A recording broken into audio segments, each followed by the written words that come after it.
ॐ अज्ञानतिमिरान्धस्य ज्ञानाञ्जनशलाकया चक्षुरुन्मिलितं येन तस्मै श्रीगुरुवे नमः।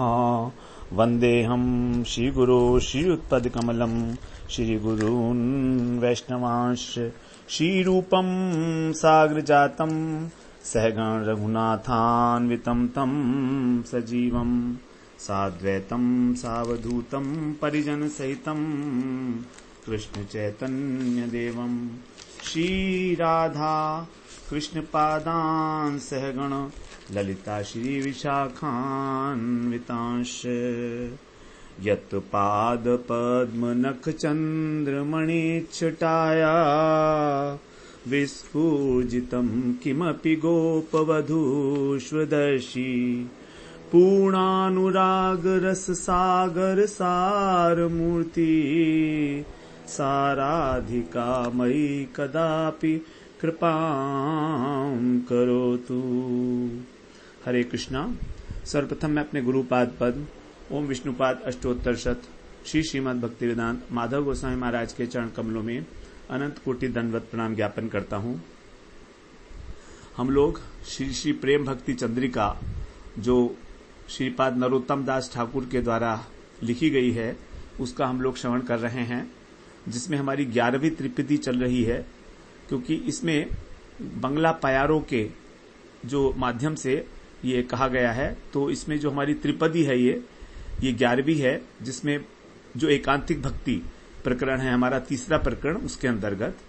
तो इसमें बता रहे हैं ठाकुर महाशय, भागवत शास्त्र मर्म नवविधा भक्ति धर्म सदाई करीबो सुसेवन अन्य देवाश्रय नाई तुम्हारे कहिलो भाई एई भक्ति परम भजन एई भक्ति परम भजन।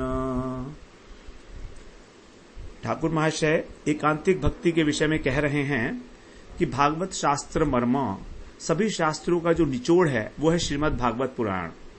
और उस श्रीमद् भागवत पुराण में प्रहलाद जी ने जिस नवधा भक्ति का उपदेश दिया है भगवत प्राप्ति के लिए, वही है धर्म।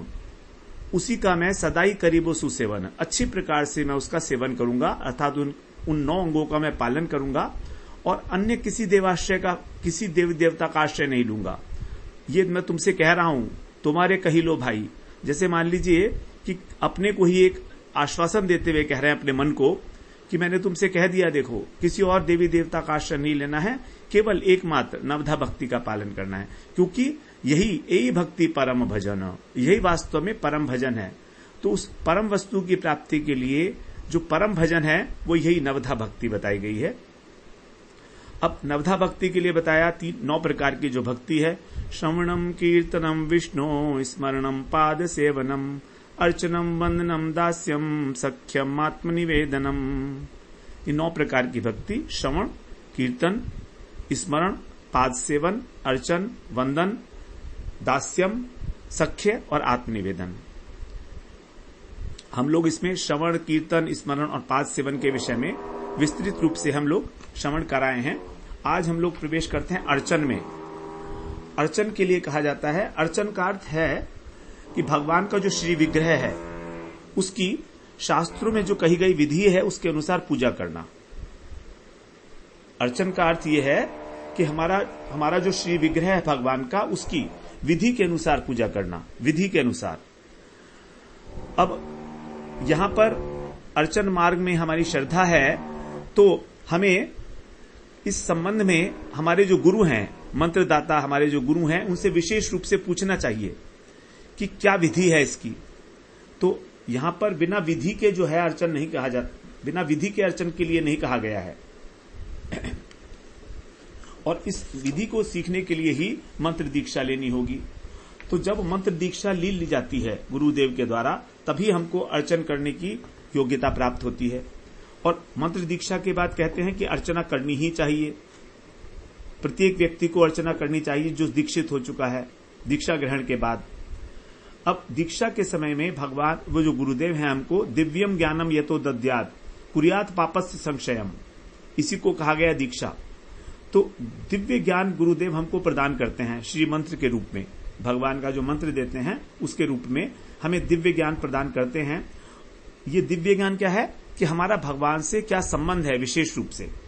अब इस विशेष रूप से संबंध को जानने के लिए, विशेष रूप से इस संबंध को जानने के लिए ही अर्चन का जो है प्रावधान किया गया है। तो जो विशेष जो गृहस्थ भक्त हैं उनके पक्ष में तो ये अर्चन विधि, अर्चन मार्ग अत्यंत ही आवश्यक है, जो गृहस्थ लोग हैं। क्योंकि यदि वो भगवान की अर्चन नहीं करते हैं तो उनको वित्त शाठ्य दोष मिलेगा। वित्त शाठ्य का मतलब है कि उनके पास पैसा है तो भी वो कंजूसी कर रहे हैं। तो ये प्रकार इसलिए। और दूसरा, श्री मूर्ति का जो अर्चन है स्वयं करना होगा, किसी और के द्वारा करा लिए ऐसा नहीं है।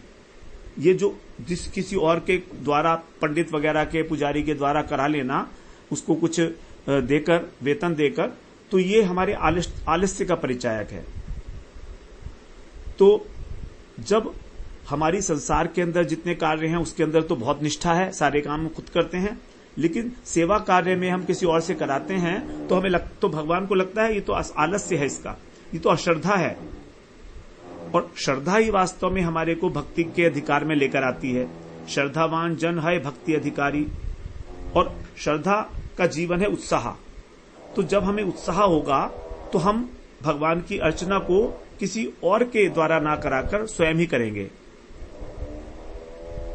यदि हम किसी से करा रहे हैं तो इसका यही तात्पर्य निकलता है कि हम अभी भक्ति के ही अनधिकारी हैं।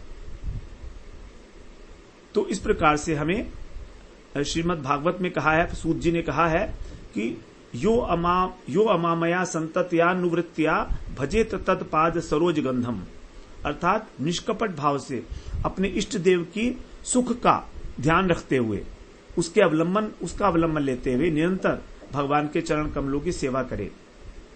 तो इस प्रकार से हमको जो सेवा करनी है, भगवान की अर्चना करनी है, जो उनको भोग लगाना है, वो वही हो जो हमको सबसे अधिक प्रिय हो।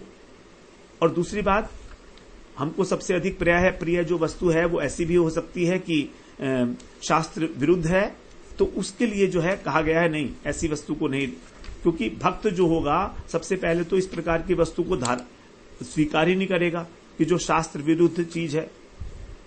तो इसलिए कहा गया है कि जो अपने को प्रिय है वस्तु, अगर उसको भगवान, और वो शास्त्र विहित भी है, तो भगवान उससे बहुत अधिक प्रसन्न होते हैं।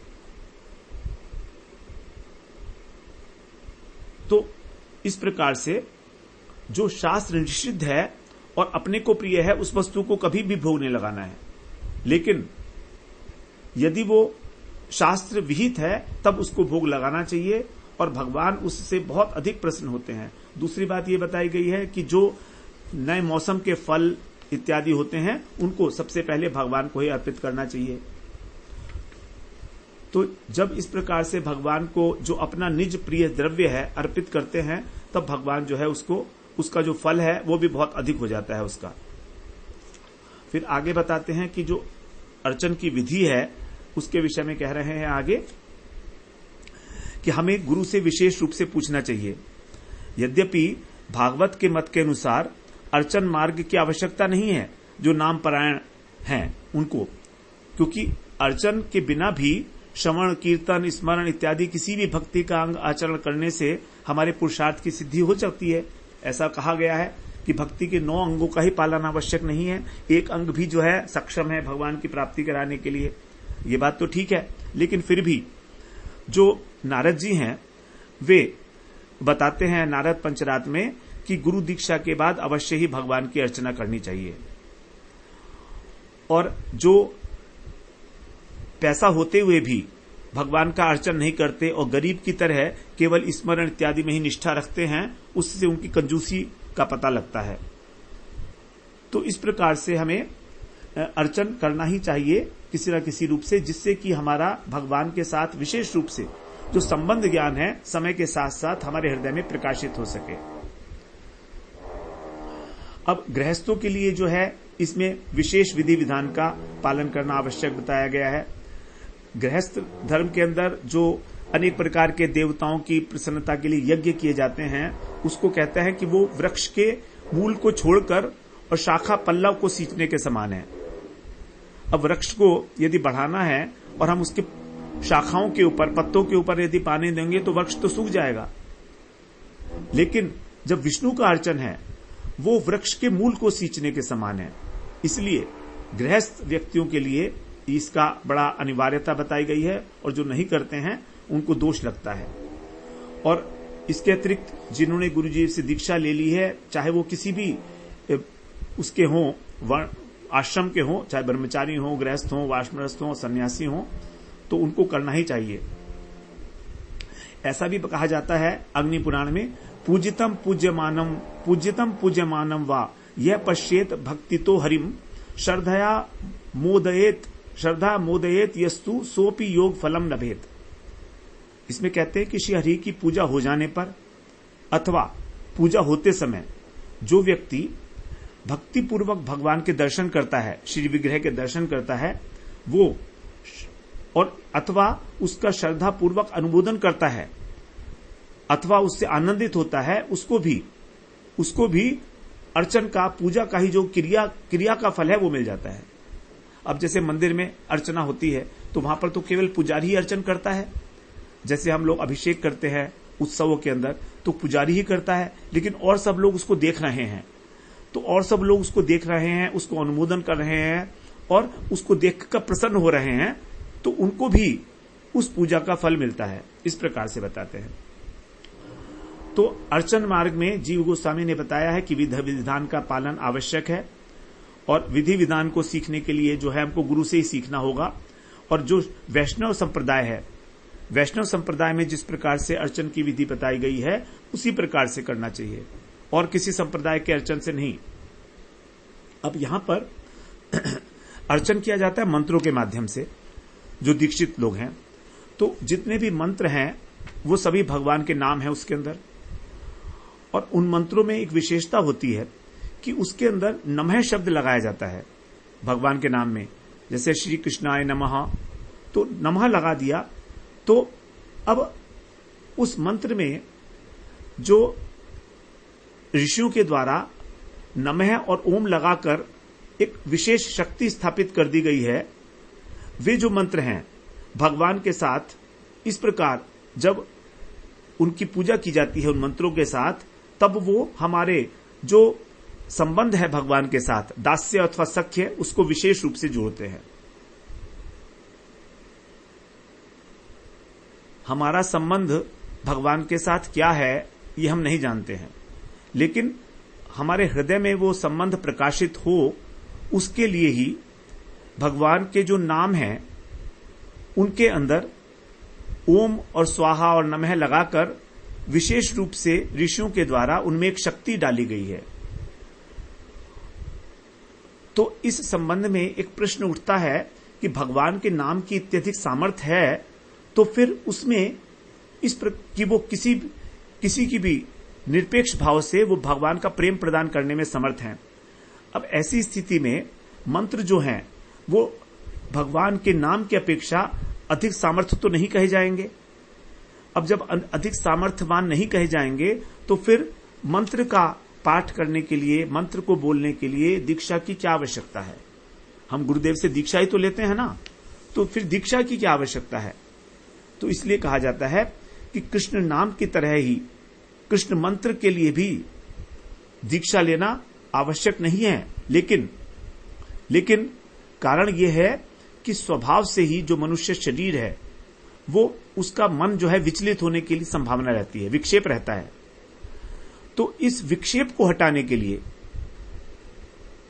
मन की इस चंचलता को हटाने के लिए, इंद्रियों की उच्छृंखलता को शांत करने के लिए ही ऋषियों ने अर्चन मार्ग में मर्यादा स्थापित की है। जैसे जब हम संध्या करते हैं तो हम नियम पूर्वक करते हैं, एक जगह बैठकर आसन के ऊपर आचमन करके पवित्र होके, उसके बाद मौन होकर दृष्टि को अपनी जो है केंद्रित करके, तो एक विधि बन गई अर्चन मार्ग में। हानि करते हुए भी वही बात है ना, वो अर्चन ही है एक प्रकार से भगवान का। जबकि जब हम महामंत्र का उच्चारण करते हैं तो हम कैसे भी किसी भी अवस्था में कर सकते हैं। अब इसका कारण यही है कि व्यक्ति की इंद्रियों की उच्छृंखलता को और उसके मन की चंचलता को शांत करने के लिए एक मर्यादा बना दी गई कि अब तुम्हें अर्चन करना है, तुम्हें अब भगवान का आहनिक करना है, संध्या वंदन करना है, तो आप एक स्थान पर बैठ जाओ, तो थोड़ी देर के लिए सही अपने मन को एकाग्र करो। तो इस प्रकार से इस अर्चन मार्ग के अंदर जो है नियम डाल दिए गए हैं, उसको मंत्रात्मक कर कर, नाम भगवान का नाम वही है जो हरि नाम के अंदर है, वही भगवान का नाम जो है मंत्र में भी है, लेकिन मंत्र के अंदर उसके साथ नमः स्वाहा इत्यादि जो डालकर उसकी एक व्यवस्था कर दी गई है, एक मर्यादा बना दी गई है। तो इस प्रकार से यद्यपि हरिनाम स्वतंत्र रूप से अपना फल देने के लिए पर्याप्त है, दे सकता है, उसके लिए प्रेम प्रदान करने के लिए भगवान के मंत्र की आवश्यकता नहीं है, लेकिन फिर भी मन को एकाग्र करने के लिए, जिससे कि जब मंत्र के माध्यम से हमारा मन एकाग्र हो जाएगा तो हमारा हरिनाम भी उतनी ही एकाग्रता के साथ होगा, और फिर हमारा जो हरिनाम करना है वो और अधिक हमको फलदायी हो जाएगा, तुरंत शीघ्रता के साथ। अन्यथा हमारी इंद्रियों की उच्छृंखलता और मन की चंचलता को शांत करने के लिए बिना मर्यादा के भगवान का नाम लेना उतना फलदायी नहीं हो सकता, उतना तेजी के साथ जितना कि एकाग्रता के साथ लेने से होगा। ये बात तो हम मानते हैं, सब मानते हैं। तो इसीलिए इस प्रकार का विधान किया गया है कि गुरुदेव से मंत्र लेने की भी आवश्यकता है। कुछ लोग ऐसा सोचते हैं कि हम लोग हरिनाम तो कर रहे हैं, मंत्र की क्या आवश्यकता है? क्या भगवान के नाम में इतनी शक्ति नहीं है कि वो कृष्ण प्रेम प्रदान कर सके? क्या मंत्र की आवश्यकता है उसके लिए? वो बात ठीक है उनकी, मंत्र की आवश्यकता बिल्कुल नहीं है, लेकिन मन की एकाग्रता के लिए मंत्र की आवश्यकता है। मंत्र को कहा गया है मन्नात इति मंत्र, जो मनन किया जाता है जिसके ऊपर। तो इस मंत्र के द्वारा, मंत्र एक बेसिकली पंप की तरीके से है जो पानी को ऊपर उठाता है,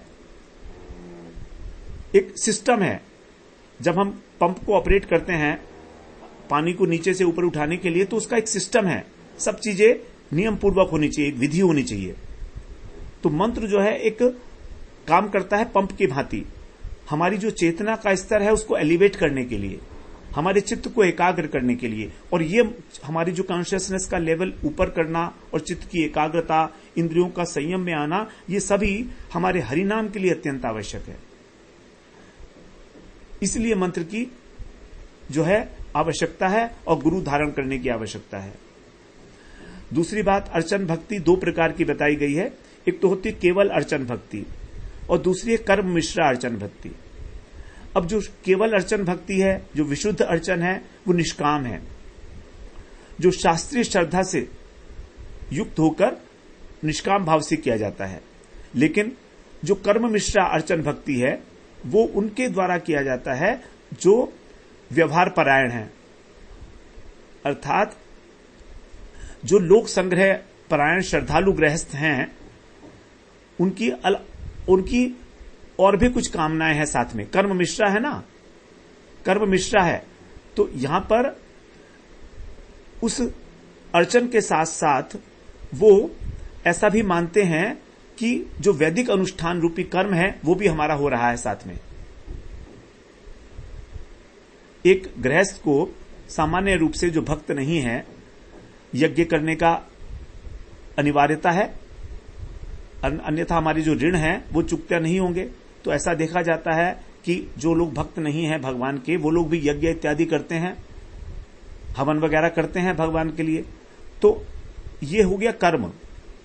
अब जो व्यक्ति अपने कर्म में लगा हुआ है, अब वो भक्ति मार्ग में भी आ गया। अब भक्ति मार्ग में आने पर भी वो जब इस प्रकार भगवान की अर्चना कर रहा है तो वो उसको ये समझता है कि इस प्रकार से मेरा एक प्रकार से यज्ञ भी पूरा हो रहा है, कर्म का अनुष्ठान भी हो रहा है वैदिक रीति के अनुसार। तो इसलिए इसको कह दिया गया कर्म मिश्रा अर्चन भक्ति। अब यहां पर आगे बता रहे हैं भगवान, वो बताया जाता है इसके अंदर कि श्रद्धा के लिए, अर्चन के लिए जो है 8 प्रकार की जो भगवान की मूर्तियां हैं उसका जो है उल्लेख किया गया है। शैली लोही दारूमयी कहा गया है। शैली दारूमयी लोही लेप्या लेख्या च सैकती मनोमयी मणिमयी प्रतिमा अष्टविधा स्मृता। भागवत में कहा गया है 8 प्रकार के भगवान के अर्चा विग्रह हैं।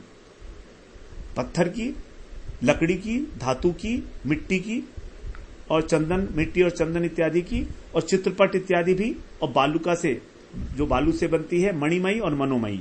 मनोमयी का मतलब मानसी। तो इस प्रकार की जो है 8 प्रकार की जो है बताई गई हैं और मूर्तियां भगवान की। तो यहां पर जो मनोमयी है, मानसिक पूजा जिसमें की जाती है, वो स्वतंत्र रूप से भी मानसिक पूजा की जाती है। स्वतंत्र रूप से मानसिक पूजा क्या है? मानसिक पूजा बड़ी इंपॉर्टेंट बताई गई है, विशेष करके जो है रागानुगा भक्ति के अंदर जो है मानसिक पूजा का स्थान है, काफी इंपॉर्टेंट स्थान है। इसके संबंध में कुछ बातें जानने योग्य हैं मानसिक पूजा के विषय में, कि जब मानसिक पूजा की जाती है तो सबसे पहले जो साधक है, जो भक्त है, वो अपनी एक भावना करता है देह की, कि मैं कौन हूं, जिसको भूत शुद्धि कही जाती है, कि मैं कृष्ण का सखा हूं, मैं कृष्ण का दास हूं, या मैं कृष्ण का जो है वो मधुर भाव से भजन करता हूं। तो उस स्वभाव के, उसी भाव के अनुरूप जो है उस देह की भावना करनी पड़ती है। अब उस देह की भावना करने के बाद फिर भगवान का जो है मानसिक रूप से अर्चन किया जाता है वहां पर। तो मानसिक रूप से जब अर्चन किया जाता है तो ये मानना होता है कि भगवान की जो प्रकट लीला थी उस समय, भगवान की लीलाओं में सभी उनके परिकर थे, उनके साथ विराजमान। अब वही परिकर आज भी अप्रकट रूप से विराजमान है।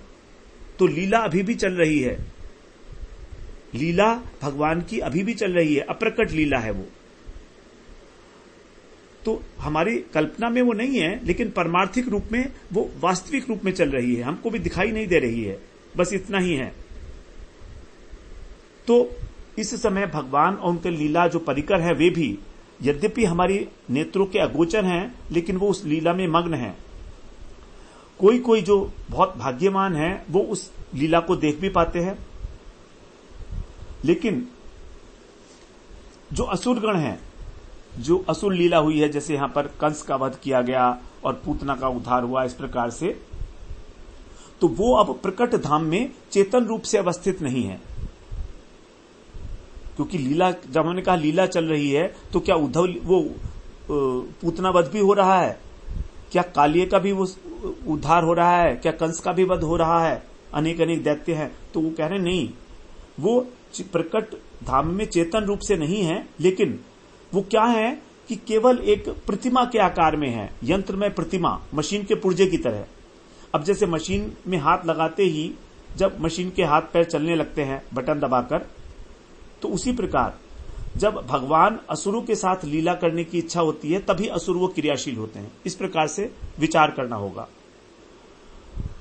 तो और अथवा जो भगवान के परिकर हैं उनमें इस प्रकार का भाव रहेगा, जैसे यशोदा मैया है, उनके अंदर इस प्रकार का भाव रहेगा कि पूतना आई है तो कृष्ण की इस प्रकार से वो देखभाल करेंगी, उनके अंदर डर भी है। तो भाव रूप में परिकरों के अंदर वो विराजमान है भाव, तो उनके अंदर एक विशेष प्रकार का आवेश रहता है इस प्रकार का। अब ये जो मानसिक पूजा है, इसके विषय में बताया गया नारद पंचरात्र में कि ये हमारी जो है जरा, व्याधि, भय इत्यादि सबका नाश करती है। और जो मानसी पूजा जो है अष्टम पूजा बताई गई है, इसको मनोमयी मणिमयी प्रतिमा अष्टविधा स्मृता। और बाकी जो है वो सबकी सब तो एक्चुअली की जा सकती हैं प्रकट में। अब पूजा का जो स्थान है उसके विषय में बताते हैं कि जो शालिग्राम शिला जहां पर अवस्थित है वहीं पर ही भगवान विराजमान है। शालिग्राम शिला यत्र तत्र सन्निहितो हरि, शालिग्राम के रूप विशेष रूप से कहा गया है। और मथुरा में तो कहा गया मथुरा भगवान यत्र नित्यम सन्निहितो हरि, अर्थात मथुरा में मथुरा वृंदावन धाम में भगवान श्री हरि नित्य ही विराजमान है। तो इस प्रकार से स्थान की भी हमें कल्पना करनी है। श्री धाम वृंदावन में मथुरा के अंदर, यहां पर तो भगवान साक्षात रूप से ही विराजमान है। अब जो भगवान है और भगवान का श्री विग्रह है, उसमें भेद भावना नहीं करनी चाहिए। चैतन्य चरितामृत में कहा है, नाम विग्रह स्वरूप तीने एक रूप, तीने भेद नहीं तीन चिदानंद रूप। अर्थात ये जो भगवान का नाम है, भगवान का श्री विग्रह है और भगवान का स्वरूप है, ये तीनों एक ही हैं। इनमें किसी प्रकार का भेद नहीं है, ये तीनों ही सच्चिदानंदमय हैं। और वास्तव में जो श्री विग्रह है भगवान का, वो उनका एक महाकारुण्यक अवतार है। महाकारुण्यक अवतार, करुणावश ही भगवान श्री विग्रह के अंदर आकर प्रतिष्ठित हुए हैं और वे मौन रूप से भक्त की सेवा को ग्रहण करते हैं। महाप्रभु कहते हैं, प्रतिमा न तुम साक्षात ब्रजेंद्र नंदन, तुम प्रतिमा नहीं हो, तुम साक्षात ब्रजेंद्र नंदन हो। तो इस दृढ़ विश्वास के साथ जब भगवान के श्री विग्रह की आराधना की जाएगी, उसका अर्चना की जाएगी, तभी वो हमारे को उसका फल मिलता है। तो भगवान जो हैं, ऐसा कहा जाता है कि भगवान श्री विग्रह रूप से विराजमान है। क्यों है ऐसे? क्योंकि वो अपने भक्त की प्रीति और श्रद्धा की परीक्षा करना चाहते हैं, इसलिए उन्होंने मौन मुद्रा धारण कर रखी है। अब जो साधक उसमें विश्वास करेगा और भक्ति पूर्वक साक्षात के समान ही उनकी सेवा आराधना करेगा, तब वो विग्रह रूप से होते हुए भी उसके अभीष्ट की सिद्धि करेंगे। तो भगवान ने जो श्री विग्रह अवतार लिया है कलयुग में, वो इसीलिए लिया है जिससे कि हमारी जो भगवान के प्रति श्रद्धा और विश्वास है और प्रीति है, उसकी परीक्षा हो जाए। यदि हम ऐसा करते हैं, बिल्कुल ऐसे ही जैसे साक्षात भगवान है, उनको धीरे धीरे से आराम से उनको उठाना, सुबह को उनको नहलाना, यदि ठंडा है सर्दियों का टाइम है तो उनको गर्म पानी से नहलाना, अन्यथा उनको सादे पानी से, फिर प्रसाद में उनको उसी प्रकार की वस्तुएं देना जो हमको बहुत अच्छी लगती हैं, जो शास्त्र विहित है, जैसे कि वो साक्षात हमारे सामने हैं। तो प्रतिमा में इस प्रकार की बुद्धि रखना। और वृंदावन में गोविंद देव जी जो है वो साक्षात ब्रजेंद्र नंदन है। वो भगवान जो है ब्रजेंद्र नंदन, वो गोविंद देव जी, मदन मोहन जी, ये सभी जो है दर्शन देते हैं भगवान को, भक्तों को अपने दर्शन देते हैं साक्षात। जब जीव गोस्वामी राधा दामोदर जी की अर्चना कर रहे थे, तो ऐसा बोलते हैं कि राधा दामोदर जी उस समय थोड़ा मुस्कुरा दिए, बस मुस्कान देखी जीव गोस्वामी ने और मूर्छित हो गए, भगवान की मुस्कान देखी। इस प्रकार से जो रघुनाथ दास गोस्वामी हैं, वो शालिग्राम शिला जो दी थी चैतन्य महाप्रभु ने, उसकी पूजा करते थे, साक्षात पूजा करते थे उसकी। महाप्रभु ने उनसे स्वयं ही कहा था कि तुम जो है, जब रघुनाथ दास गोस्वामी ने कहा था कि तुम मुझको अपने कर्तव्य के बारे में आप बताइए, तो महाप्रभु ने कहा था उनसे, दो काम करने के लिए कहा था। ग्राम में कथा न सुनिबे, ग्राम में वार्ता न कहिबे, भाल न खाइबे अर भाल न परिबे, अमानी मानद कृष्ण नाम सदा लवे, ब्रजे राधा कृष्ण सेवा मान से करीबे। ग्राम में कथा न सुनिबे मतलब इंद्रियों की संतुष्टि जिससे होती है, इस प्रकार विषयों की चर्चा ना तो सुनो और ना करो। बहुत अच्छा स्वादिष्ट भोजन नहीं खाना है और बहुत अच्छे कपड़े, बिल्कुल नए कपड़े नहीं पहनने हैं बहुत अधिक। अमानी मानद, स्वयं अमानी रहना है, किसी प्रकार के मान सम्मान की आशा ना करते हुए और सभी को मान देते हुए कृष्ण नाम सदा लवे, हमेशा कृष्ण का नाम लो। और क्या करना है? ब्रजे राधा कृष्ण सेवा मान से करीबे, राधा और कृष्ण की सेवा करो आप मानसिक रूप से। तो इस प्रकार से जो है महाप्रभु ने स्वयं ही रघुनाथ दास गोस्वामी से बात कही थी। और ये भी कहा था, वहां पर कृष्ण लीला स्तव के अंदर आता है, सनातन गोस्वामी जो हैं वो स्तुति करते हुए कहते हैं कि हे प्रभु, आपकी 7 प्रकार की प्रतिमाएं हैं, पत्थर की है, धातु की, मिट्टी की, लकड़ी की, बालू की, मणि की और चित्रपट की, और 8वीं मूर्ति है आपकी शालिग्राम शिला। अब जो 8 प्रकार की मूर्तियां जहां कहीं भी हों, जैसी भी हों, वैसी ही भक्तों के द्वारा पूजी जाती हैं और आप उन सब में अधिष्ठित हो, सभी सच्चिदानंद रूपणी हैं और आप और आपकी मूर्ति दोनों अभिन्न है। इसलिए हे अर्चामय शिव विग्रह, आपको बारंबार प्रणाम है। त्वमेव कथ्यसे सत भी तस्मै तुभ्यम नमो नमः। ये जो है सनातन गोस्वामी पाद इस प्रकार से जो है अर्चना कर रहे हैं मूर्ति की। और श्री मूर्ति को यदि हम भगवान से अलग मानते हैं, उसमें कोई दूसरा दोष मानते हैं, उसको पत्थर समझते हैं, तो उससे बहुत बड़ा अपराध हो जाते हैं। जैसे जब दशरथ महाराज ने, जो श्रवण कुमार थे माता पिता के अपने भक्त, तो जब श्रवण कुमार को उन्होंने हिरण के धोखे से बाण मार दिया था, तो जब वो उनके पिता के पास गए थे दशरथ महाराज, तो उन्होंने विलाप करते हुए कहा था कि शिला बुद्धि कृत्वा किमा प्रतिमायाम हरेन्मया। क्या मैंने कभी श्री हरि की प्रतिमा में शिला बुद्धि की थी, जो मुझे आज इस पुत्र शोक की प्राप्ति हो रही है? यदि मेरी भगवान में कभी शिला बुद्धि रही हो प्रतिमा में, तभी तो मुझे पुत्र शोक मिलना चाहिए ना। तो इसका मतलब यही है कि यदि हमारी शिला के अंदर भगवान की जो पत्थर की मूर्ति है, उसमें यदि पत्थर का हमारी भावना होगी, तो हमको नरकगामी होना पड़ेगा निश्चय रूप से। पद्यावली में कहा गया है कि जो व्यक्ति भगवान के श्री विग्रह को साधारण पत्थर समझता है, अर्चिये विष्णु शिलाधिर गुरुषु नरमतिर वैष्णवे जाति बुद्धिर विष्णुर्वा वैष्णवानाम कलिमल मथने पाद तीर्थे बुद्धि।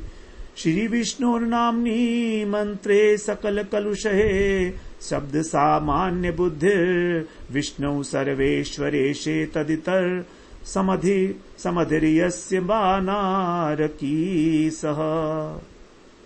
बिल्कुल स्पष्ट कर दिया यहां कि जो व्यक्ति भगवान के अर्चा विग्रह को साधारण पत्थर मानता है, नंबर 1। नंबर 2, गुरुदेव को साधारण मनुष्य मानता है।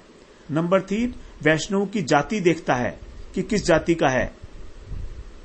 नंबर 4, भगवान विष्णु और उनके भक्तों का जो चरणामृत है, जो इस कलिमल दोष कलिकाल के दोष को हरण करने वाला है, उसको साधारण पानी समझता है। उसके बाद जो भगवान का नाम है विष्णु का, उसको जो समस्त पापों का नाशक है, उसको सामान्य शब्द समझता है। और जो समस्त ईश्वरों के ईश्वर भगवान कृष्ण हैं, उनको दूसरे देवताओं के समान समझता है। वो निश्चय ही नरक में जाने योग्य जीव है, निश्चय ही।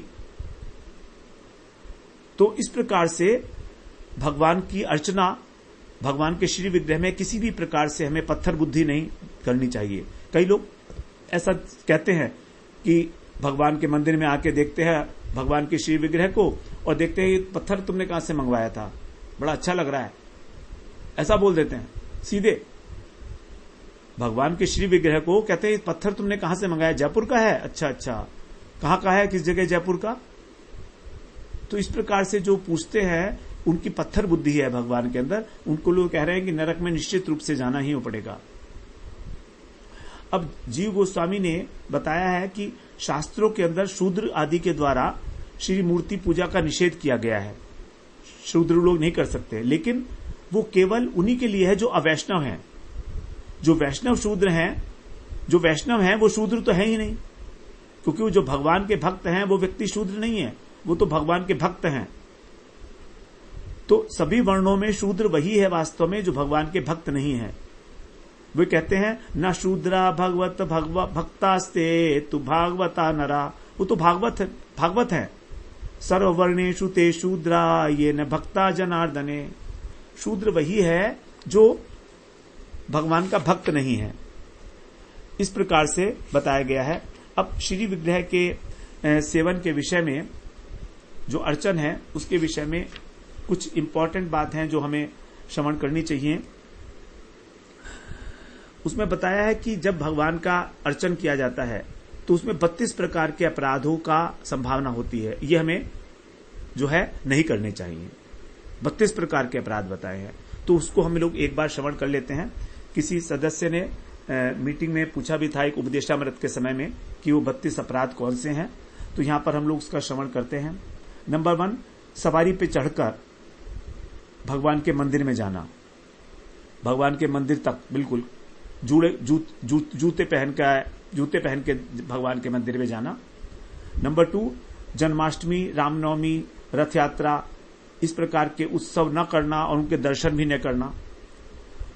मूर्ति का दर्शन करके भी प्रणाम न करना वहां पर, और अपवित्र अवस्था में, उच्चिष्ट अवस्था में भगवान के दर्शन करना, एक हाथ से भगवान को प्रणाम करना, भगवान को पीठ दिखाकर प्रदक्षिणा करना, भगवान के पैर सामने पैर पसार कर बैठना, भगवान के विग्रह के सामने दोनों घुटनों को ऊंचा करके हाथ से लपेट कर बैठना, भगवान के सामने सोना, भोजन करना, झूठ बोलना, जोर से बोलना, आपस में बातचीत करना, हंसी मजाक करना, सांसारिक दुख का रोना रोना, कलह करना, लड़ाई करना, वहां पर किसी को पीड़ा देना, अथवा किसी पर कृपा करना।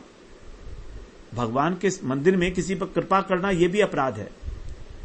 अब कई बार होता है ना, ऐसे पुजारी जो है कृपा करने के लिए, और भगवान का जो विशेष प्रसाद है वो अपने किसी जो जानते हुए हैं उनको दे देते हैं, तो उन पर कृपा हो गई पुजारी की, ये गलत है। ये भगवान के सामने निष्ठुर वचन बोलना, कठोर वचन, कंबल से अपने शरीर को ढक लेना, पूरे शरीर को, दूसरे की निंदा करना, दूसरे की स्तुति करना, किसी व्यक्ति की खूब बड़ा प्रशंसा करना, वो भी भगवान, अश्लील शब्द बोलना, अधोवायु को त्याग करना, सामर्थ्य होने पर भी सामान्य उपचार से भगवान की सेवा पूजा करना, भगवान को अर्पित किए बिना कोई वस्तु का खाना पीना, जिस ऋतु का जो फल है उसे भगवान को अर्पण न करना, लाए गए द्रव्य का पहला भाग किसी और को दे दिया और बचा हुआ भगवान के भोग में लगा दिया, फिर भगवान के विग्रह की ओर पीठ करके बैठ जाना, फिर भगवान के विग्रह के सामने किसी दूसरे को प्रणाम करना, कोई भी हो, केवल हमारे जो गुरुदेव हैं उनको हमें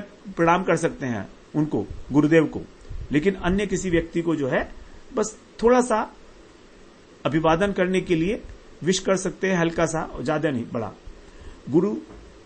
गुरु मान लीजिए, गुरु जैसा व्यक्ति कोई जब स्तुति कर रहा है तो मौन बन के रहना, क्योंकि जब भगवान का भजन गाया जाता है तो उनके पीछे पीछे हमें भी उसके पुनरावर्तन करना चाहिए, ये नहीं हम चुप बैठे हुए हैं। अथवा भगवान की जय जयकार हो रही है तो हमने जयकारा नहीं दिया, ये सब अपने मुख से अपनी प्रशंसा करना और किसी भी देवता की निंदा करना, ये 32 प्रकार के अपराध हैं। अब इन अपराधों के अतिरिक्त भी कुछ अपराध हैं, जैसे अंधेरे के अंदर श्री मूर्ति को स्पर्श करना, भगवान बिना नियम का पालन करे भगवान के पास जाकर, समीप जाकर उनका दर्शन करना, बिना ताली बजाए मंदिर खोलना, और पादुका के सहित भगवान के मंदिर में जाना, और जिसके ऊपर कुत्ते की दृष्टि पड़ गई हो ऐसे भोग को जो है संग्रह करना, पूजा करते समय मौन तोड़ना, मल त्याग के लिए जाना, गंध पुष्प माला दिए बिना ही फूल धूप अर्पण करना, उसके बाद निषिद्ध पुष्पों से भगवान की पूजा करना। भगवान को बहुत सारे पुष्प ऐसे हैं जो नहीं चढ़ाए जाते हैं, जो देवी को चढ़ाए जाते हैं वो भगवान को नहीं चढ़ाते हैं। उसके बाद फिर जो है दीपक का स्पर्श, वो किसी मृतक का स्पर्श करके और भगवान की पूजा करना, लाल वस्त्र पहनकर पूजा करना भगवान की, नीला वस्त्र पहनकर पूजा करना, फिर दूसरे का वस्त्र पहनकर पूजा करना, मैले कपड़ों से पूजा करना, उसके बाद अधोवायु छोड़कर, क्रोध करके शमशान में जाकर फिर भगवान को स्पर्श करना। उसके बाद जो है कुछ चीजें ऐसी हैं कि जो किसी प्रकार का जो मादक पदार्थ है, नशीले पदार्थ, उसको लेकर अथवा शरीर में तेल मलकर अपने भगवान की पूजा करना, अथवा जो कुछ चीजें ऐसी है जो हमारे मुंह से बदबू आती है, जैसे हींग इत्यादि, तो उस पदार्थ का सेवन करना, उस तब पूजा करना। तो वराह पुराण में और अनेक प्रकार के और अपराध जो दिए गए हैं, बहुत सारे हैं, एक नहीं है, बहुत सारे अपराध आते हैं। अब ऐसा लगता है कि इतने अपराध हैं तो ये तो हो ही जाएंगे। तो अपराध के शमन के लिए जो है बताया गया है कि किस प्रकार से जब अपराध का हमारे शमन हो जाता है, किस प्रकार हम इसको कर सकते हैं। तो बता रहे हैं कि गीता के एक अध्याय का जो पाठ करता है उसके 32 प्रकार के सेवा अपराध जो है क्षमा हो जाते हैं। अथवा जो व्यक्ति विष्णु सहस्त्रनाम का पाठ करता है, सुनता है, वो अपराधों से लिप्त नहीं होता है। अथवा जो तुलसी का स्तव पाठ करता है, और अथवा जो तुलसी का रोपण करता है और भगवान के नाम का श्रवण करता है, कीर्तन करता है, उसके भी अपराध जो है क्षमा कर देते हैं भगवान। अथवा जो तुलसी के द्वारा शालिग्राम जी की सेवा करता है, उसके भी अपराध क्षमा हो जाते हैं। तो अनेक प्रकार के जो है बताए गए हैं, और भगवान का नाम जो है उससे सब प्रकार के जो अपराध हैं वो क्षमा हो जाते हैं। तो इस प्रकार से भगवान की श्री विग्रह में और भगवान में किंचित मात्र भी भेद ना मानते हुए ही हमें भगवान का अर्चन करना है। यदि ऐसा भेद माना जाता है तो भक्ति जो है उससे नष्ट हो जाती है उससे। इसीलिए भगवान कह रहे हैं, कृष्ण और उद्धव से कह रहे हैं, वस्त्रोपवीताभरण पत्र स्रग गंध लेपनयी अलंकृवीत सप्रेम मदभक्तो माम यथोचितम। हे उद्धव, मेरे भक्त मुझे वस्त्र, उपवीत, आभरण और पत्र भंग रचना, माल्य, गंध और लेपन द्वारा प्रीति के सहित यथोचित भाव से अलंकृत करेंगे। उद्धव जी के प्रति कह रहे हैं। तो यहां पर इस श्लोक में कहा गया है माम अर्थात मुझको, और सप्रेम अर्थात प्रीति पूर्वक। ये दो शब्द जो भगवान ने कहे हैं वहां पर उद्धव जी से, तो यदि भगवान इस दोनों शब्द से ऐसा लगता है और है वास्तव में कि उद्धव जी से कहा जा रहा है कि भगवान और भगवान की प्रतिमा अभेद हैं। क्योंकि यदि भगवान की प्रतिमा में और भगवान में थोड़ा सा भी अलगाव होता, पार्थक्य होता, तो भगवान यहां पर मुझको ना कह के मेरी मूर्ति को कहते। मद भक्तो माम यथोचितम के बदले बोलते मम मूर्तिम, मेरी मूर्ति को, और फिर प्रीति सहित ना कह के विधि पूर्वक कहते। यहां पर भगवान ने दो शब्द का प्रयोग किया। अपनी जो उनका श्री विग्रह को तो अलंकृत किया जा रहा है अर्चन में, तो यहां पर भगवान ने कहा माम अर्थात मुझको, अर्थात भगवान का श्री विग्रह और भगवान एक ही हैं। दूसरी बात कहा सब प्रेम, प्रीति पूर्वक कर रहे हैं, तो प्रीति तो भगवान से है। अब अगर भगवान और भगवान की मूर्ति अलग होते तो कहते विधि पूर्वक, तो विधि पूर्वक नहीं कहा, प्रीति पूर्वक कहा है। तो इस प्रकार से भगवान ने अम्बरीश महाराज से भी कहा था कि हे राजन, तुम प्रतिमा में चित्त समाविष्ट करके अन्य विषयों का आवेश त्याग करो। जब हमारा चित्त भगवान के प्रतिमा में आविष्ट हो जाता है तो हमारे संसार के विषय धीरे धीरे उसके अंदर आवेश कम होने लगता है, क्योंकि फिर वो भगवान में श्री विग्रह में आवेश हो गया ना। तो जब भक्ति के साथ इस की पूजा की जाएगी, इसका ध्यान किया जाएगा, तो ये प्रतिमा ही तुम्हारी उपकारिणी होगी। ये भगवान कह रहे हैं, तस्याम चित्तम समावेश्य त्याचान्यान व्यपाश्रयान पूजिता सैव ते भक्त्या ध्याता चैवोपकारिणी। ध्याता, इसका ध्यान करो, प्रीति पूर्वक इसकी सेवा करो, चैवोपकारिणी, ये तुम्हारे लिए उपकारिणी होगी। और क्या कह रहे हैं, गच्छनस्तिष्ठन् स्वपन भुंजस्तामेवाग्रे च पृष्ठतः उपर्यधस्तथा पार्श्वे चिंतयस्ताम तामथात्मनः। कि तुम गमन काल में जब तुम जाते हो कहीं अथवा कहीं पर रहते हो अवस्थान में, स्वप्न में, भोजन में, इस मूर्ति को अपने आगे पीछे ऊपर नीचे बगल में चिंता करो कि मैं सामने, मैं तुम्हारी मूर्ति के रूप साथ में तुम्हारे साथ ही हूं। मतलब जब हम कहीं जा रहे हैं तो हमें ये सोचना है कि हम भगवान हमारे साथ ही हैं, हमारी जो भगवान का श्री विग्रह है। तो जब इस प्रकार से हम सोचेंगे तो भगवान कह रहे हैं उसकी तुम्हें विशेष स्फूर्ति प्राप्त होगी। विशेष स्फूर्ति बड़ी महत्वपूर्ण बात है जो भगवान ने प्रतिमा के संबंध में अम्बरीश महाराज से कही है। विष्णु धर्मोत्तर के अंदर विष्णु भगवान ने स्वयं कही है प्रतिमा के विषय में ये बातें। तो प्रतिमा के ही श्री विग्रह जो अर्चन किया जाता है वो कोई साधारण चीज नहीं है। भगवान के अंदर आवेशित होने के लिए बहुत अधिक इंपॉर्टेंट, महत्वपूर्ण और प्रभावशाली साधन है अर्चना। अब जो भगवान का जन्माष्टमी है, कार्तिक व्रत है, एकादशी है, माघ स्नान है, उसको भी इस अर्चन विधि के अंदर ही माना गया है। जैसे पाद सेवन के अंदर परिक्रमा इत्यादि को माना गया था, भगवान के लिए कोई कार्य करते हो तो उसे ही पाद सेवन कहा गया था। उसी प्रकार से कि जन्माष्टमी, कृष्ण जन्माष्टमी व्रत मनाना, नरसिंह चतुर्दशी, रामनवमी, ये सब, गौर पूर्णिमा, नित्यानंद चतुर्दशी, अद्वैत सप्तमी, ये सारे, और कार्तिक व्रत, एकादशी व्रत, ये सब। तो हमें जन्माष्टमी का उत्सव बड़े धूमधाम से और मनाना चाहिए। हम नहीं मना रहे हैं तो मंदिर में जाके उसको हम अटेंड करें और उसमें अपना योगदान दें। अन्यथा वित्त साठ्य दोष लगता है अगर हम उसमें धन का दान भी नहीं करते, कुछ तो धन अगर सेवा में नहीं लगाते। दूसरी कार्तिक के अंदर विशेष रूप से जो है भगवान की सेवा करने से, भगवान धाम की यात्रा करने से और शास्त्रों का पठन पाठन करने से विशेष रूप से हमारे जो पाप हैं वो खत्म हो जाते हैं। मथुरा के अंदर, मथुरा मंडल में कार्तिक व्रत यदि एक बार भी किया जाए तो भगवान की जो भक्ति है वो प्राप्त होती है। और मथुरा को छोड़कर जब कहीं और पर हम कार्तिक मास में भगवान की पूजा करते हैं तो कहा जाता है भगवान भुक्ति और मुक्ति देते हैं, लेकिन जो भगवान की भक्ति है उसको नहीं देते हैं। इस प्रकार से यहां कहा गया है, जो क्योंकि वो अयोग्य भजनकारी है इसलिए हरि भक्ति नहीं देते हैं। क्योंकि भक्ति उसी को दी जाएगी जो योग्य है। यदि अयोग्य व्यक्ति को भगवान भक्ति दान करेंगे तो भगवान से प्रेम कौन करेगा, उनकी सेवा कैसे करेगा कोई। उसको भक्ति तो दे दी मगर उसमें तो भाव ही नहीं है भगवान के प्रति।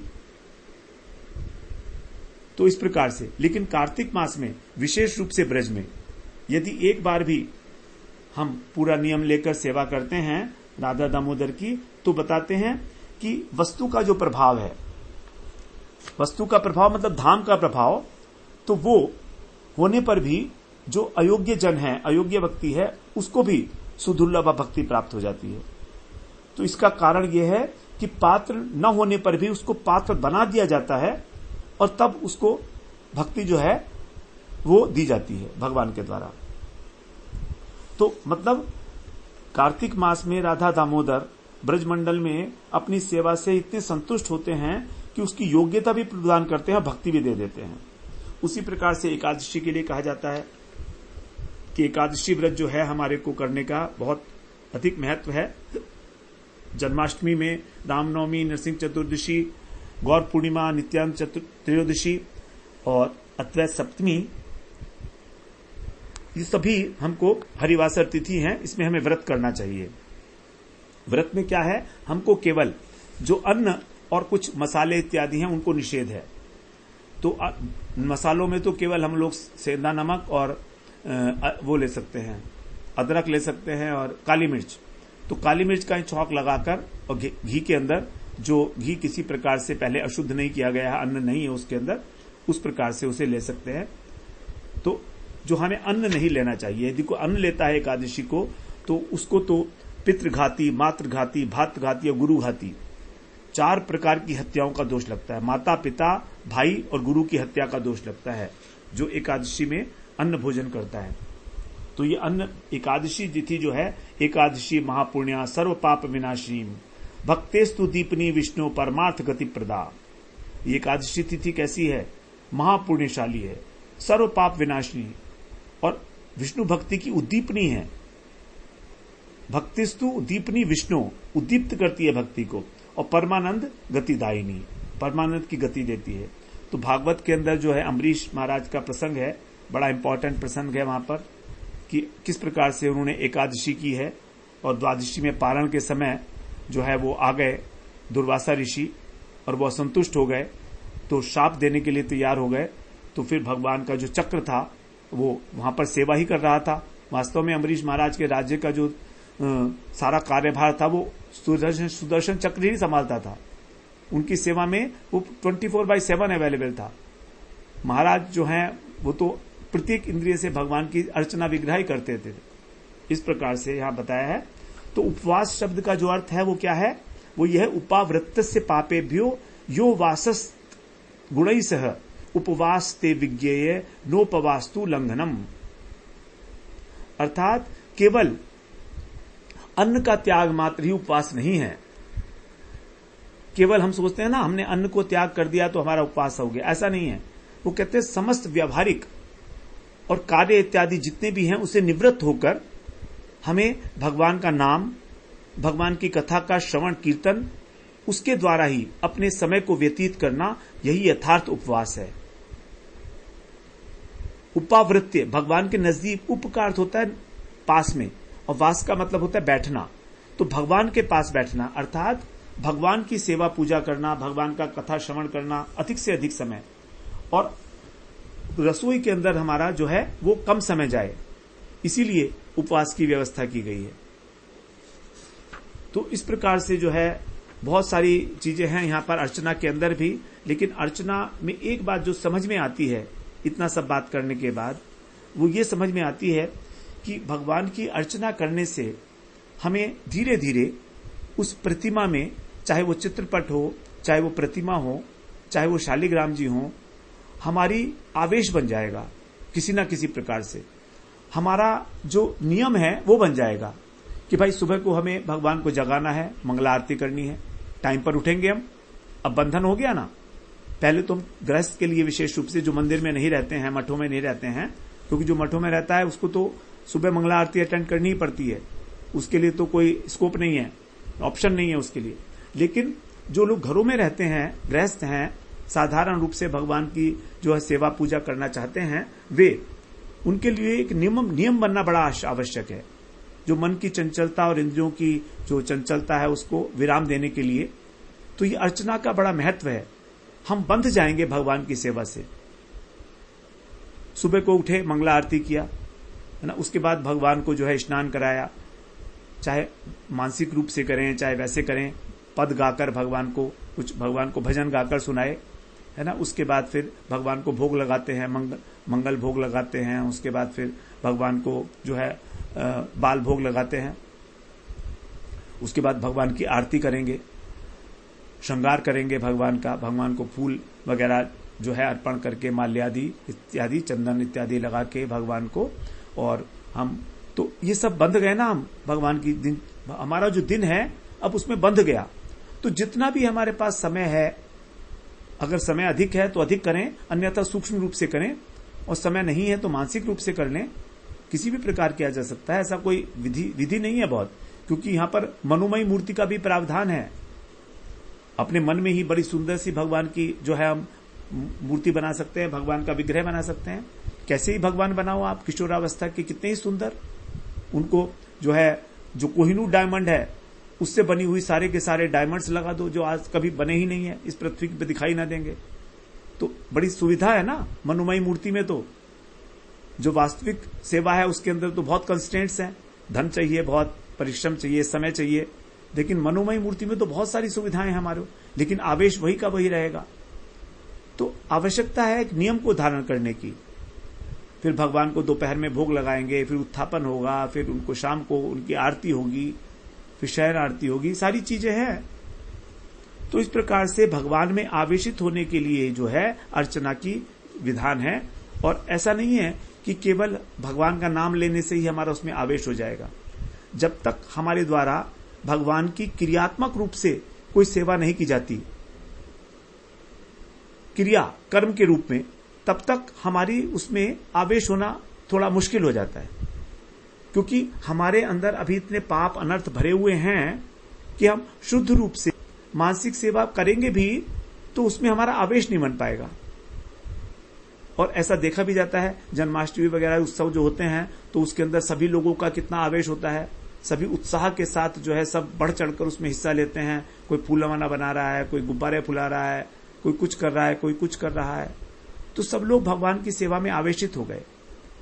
अब जैसे मंदिरों के अंदर जो होते हैं भक्त लोग, गृहस्थ भक्त भी वहां पर जाकर माला इत्यादि सब भगवान के बनाते हैं। तो ये एक आवेश भगवान में क्रिएट हो जाए हमारा, जिसको भगवान ने कहा मय्यावेश्य मनोये माम नित्य युक्ता उपासते। मेरे अंदर आवेशित हो जाए आपका चित्त, और जो आवेशित हो जाता है भगवान में चित्त, उसी का भगवान कहते हैं कि मैं इस मृत्यु रूपी भव सागर से उद्धार कर देता हूं। अचिरात भवाम अचिरात पार्थ, 12वें अध्याय में भगवान ने गीता में यही बात कही कि मैं एकदम तुरंत उसका उद्धार करने वाला हो जाता हूं। तेषाम महम समुद्भरता मृत्यु संसार सागरात भवामी न अचिरात पार्थ मय्यावेशित चेतसाम। जिसका चित्त मुझ में आवेशित है, एक ही बात सिर्फ, चित्त का आवेशित हो जाना भगवान में, चाहे किसी भी प्रकार हो, उस प्रेमी भक्त का मैं तुरंत मृत्यु रूपी जो संसार सागर है उससे उद्धार करने वाला हो जाता हूं। तो इस प्रकार हम लोगों ने आज अर्चना के विषय में विशेष रूप से और विस्तृत रूप से चर्चा की। यद्यपि अर्चना जो है कलयुग का धर्म नहीं है, लेकिन ऐसा नहीं है कि कलयुग के धर्म में केवल कलयुग का धर्म ही होगा। भगवान के लिए जो है हम लोग वैष्णव होम भी किए जाते हैं, और उसके बाद अर्चना भी की जाती है और भगवान का ध्यान भी किया जाता है, स्मरण करते हैं हम लोग, आनी करते हैं, संध्या वंदन करते हैं, भगवान का स्मरण। तो ये क्या है, सब सत्युग के समय की बात है, ध्यान लगाना। तो प्रत्येक युग का एक युग अपना धर्म है विशेष, तो उस धर्म को साथ लेते हुए हमको अर्चन करना है। अब जैसे अर्चन करना है तो भगवान का नाम आवश्यक है। जब अर्चन कर रहे हैं तो भगवान के पदों का गायन करें, भगवान का नाम लेते रहें, हरि नाम का उच्चारण करते रहें, महामंत्र का उच्चारण करते रहें मुंह में, वाणी से। तो इस प्रकार जो नाम तो हमेशा रहेगा ही हर एक के साथ। तो जो युग धर्म है वो अन्य अंगों के साथ जो है, विशेष रूप से कलयुग में जो कीर्तनाख्या भक्ति है, जिसमें हम भगवान के महामंत्र का जो है ना उच्चारण करते हैं, वो प्रत्येक भक्ति के अंग के साथ जो है सन्निहित होगा। क्योंकि जो भी थोड़े बहुत दोष आ जाते हैं अर्चन में, बहुत सारे दोष आने की संभावना है, हम लोग इतनी शुद्धता से अर्चन भी नहीं कर सकते हैं। इसलिए भगवान का नाम जो है वो परम पवित्र कार्य है। जितने भी दोष आ रहे हैं हमारी क्रिया के अंदर, वो उनका शमन करता है। इस प्रकार से हम लोगों ने अर्चन के विषय में आज बात किया। अगले सत्र में फिर हम लोग बात करेंगे इसके बाद जो अर्चन के बाद कहा गया वंदन, तो वंदन के विषय में हम लोग बात करेंगे अगले इसमें। अर्चन के जो वंदन के जो हमारे आचार्य हैं वो हैं अक्रूर जी। अक्रूर जी जब भगवान को लेने के लिए आए थे ब्रज में, तो भूमि के ऊपर लोटपोट हो गए थे वो जमीन के ऊपर, जब भगवान के चरण चिन्ह देखे थे उन्होंने। तो वो वंदन भक्ति है, भगवान को नमस्कार करना, भगवान को दंडवत प्रणाम करना। उसके विषय में हम लोग अगले सत्र में चर्चा करते हैं।